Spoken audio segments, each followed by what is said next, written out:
বাংলাদেশের সবচেয়ে শক্তিশালী বেদাত হলো এই বেদাত। এর চেয়ে বড় শক্তিশালী বেদাত এদেশে আর নাই। এই ঠিক ঠিক বলা মানুষ বহু লোক আছে জমাত খায় বেড়ান।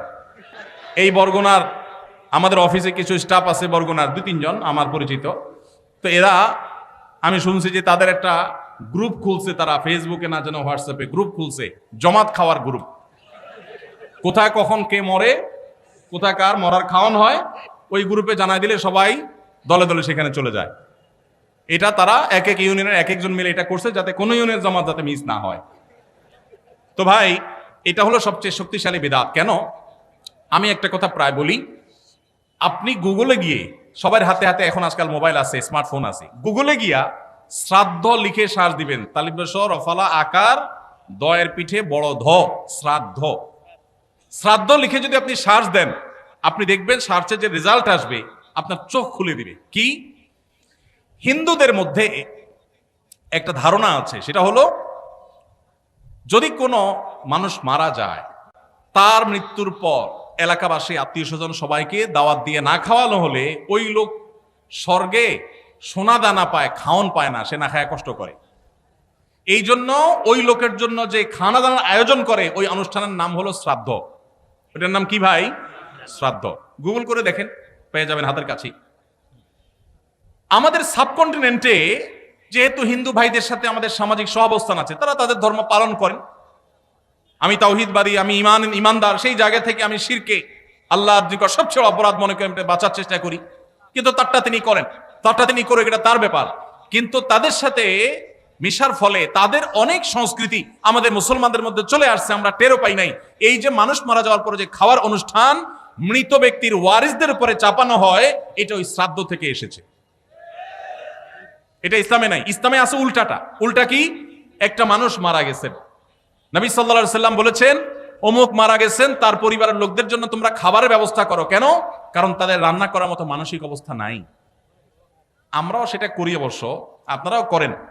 কেউ মারা গেলে তার আত্মীয় স্বজন, তার ছেলে মেয়ে, বউ বাচ্চাদেরকে খাওয়ান দাওয়ান দেন, 2 দিন 3 দিন একটু খাওয়ান টাওয়ান পাঠান, এরপরে 40 দিনের দিন সুদে আসলে একসাথে উঠায় নেন। কি বলেন? খাবার পাঠান গামলায় করে একটু, আর খাওয়ার সময় গোটা গরুটা খেয়ে ফেলেন এলাকার মানুষ। বাপ মারা গেছে, আপনি খুশি না বেজার? খুশি না বেজার?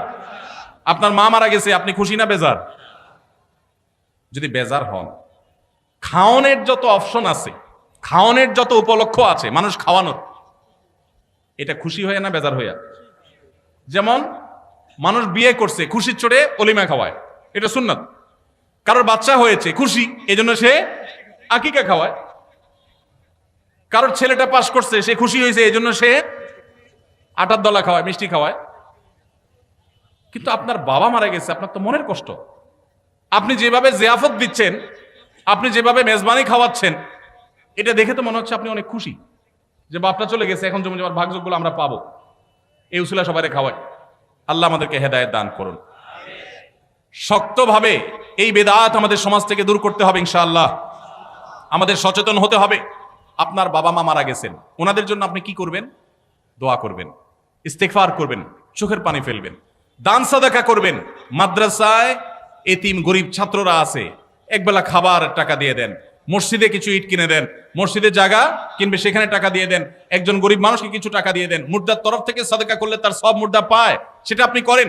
কিন্তু এই যে অন্য ধর্মের মানুষদের মতো করে খাবারের অনুষ্ঠান যেটা করছেন, এটা সুন্নাহর খেলাফ। সুন্নাহ হলো মৃত ব্যক্তির পরিবারকে খাওয়ানো, তাদের কাছ থেকে খাওয়াটা সুন্নাত নয়। আল্লাহ আমাদেরকে বুঝার তৌফিক দান করুন। মুশকিল হলো এটা যদি আপনি না করেন, আজকের ওয়াজ শোনার পর এলাকাবাসী বলবে অমুক লোকটা মারা গেছে, কি ছেলে মেয়ে রেখে গেছে, কারোর একটা হাত দোয়াইলো না। বলবে কিনা বলেন?